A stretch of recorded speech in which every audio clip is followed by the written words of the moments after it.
At ang isa sa pinakasikat na banda natin, ang Eraserheads. Kilala niyo ba sila?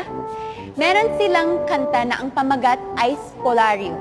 Spolarium nga lang, S-P-O-L-A.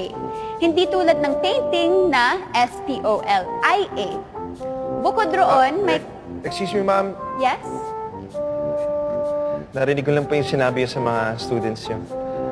Tamang may kanta ang Eraserheads na Spoliarium ang title. Pero hindi po Spola ang spelling. Spolia din. S-P-O-L-I-A. Parang dyan sa painting. Hindi.